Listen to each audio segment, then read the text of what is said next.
যেখানে মধ্যবিত্ত আর নিম্নবিত্তদের জন্য সবজি ভাত খাওয়াই বিলাসিতা হয়ে গেছে, সেখানে গরুর মাংসের নাম নেওয়াটা নিছক বোকামি ছাড়া কিছুই না। আসসালামু আলাইকুম সবাইকে, আমার আরও একটি ভিডিওতে সবাইকে স্বাগতম।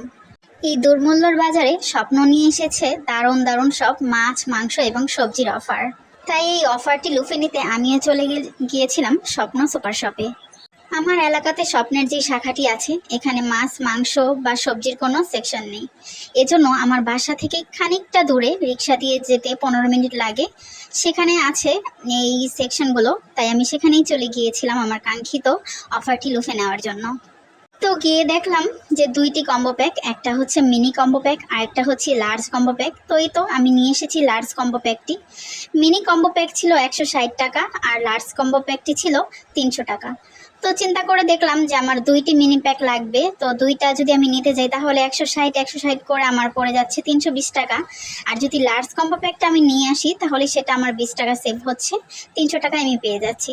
তো আমি সেটাই নিয়ে আসলাম। এখন আমি তো দেখছি মাংসগুলো কিন্তু খুবই ফ্রেশ আর একটি সুন্দর সাইজে কাটা ছিল, তো আমার আর কাটাকাটি ঝামেলা নেই। তো আমি এখানে গুনে দেখছিলাম যে মাংসর পিস এখানে ছিল 17 পিসের মতো, আর হাড়ের অংশ ছিল 4টা। তো মাংসগুলোকে আমি ভালোভাবে ধুয়ে নিলাম, এখন রান্না করে ফেলবো।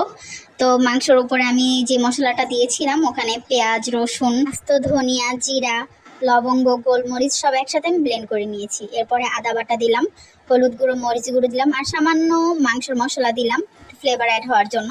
এরপর আমি ভালোভাবে এটা মেখে নিব। এখন আমি চুলায় প্যান বসিয়ে দিয়েছি, তেল গরম হয়ে গেছে।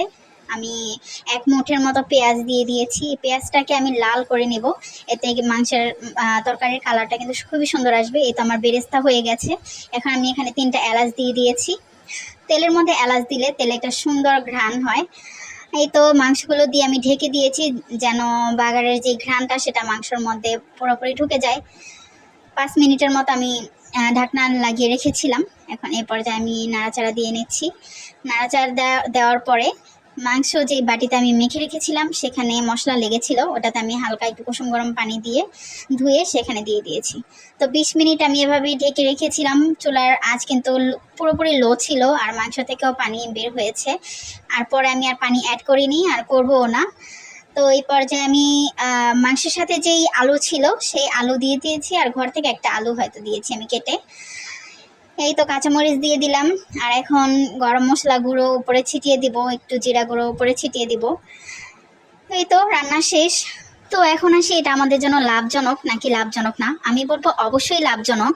হাড় চর্বিযুক্ত মাংস যদি 700 টাকা কেজি হয় তাহলে কিন্তু 500 গ্রামের মূল্য আসে 350 টাকা, আর 400 গ্রাম হয়তো বা 300 টাকার মতো। এখানে আলুটা আমরা ফ্রি পেয়ে যাচ্ছি। আর দোকান থেকে যদি আপনি 400 গ্রাম মাংস কিনতে চান, আপনাকে তাচ্ছিল্যের নজরে আপনার দিকে তাকাবে। আর যদি 160 টাকার মাংস নিতে চান তাহলে তো আপনাকে দৌড়ানিও দিতে পারে। সকলের স্বপ্ন পূরণ করছে আমাদেরই স্বপ্ন।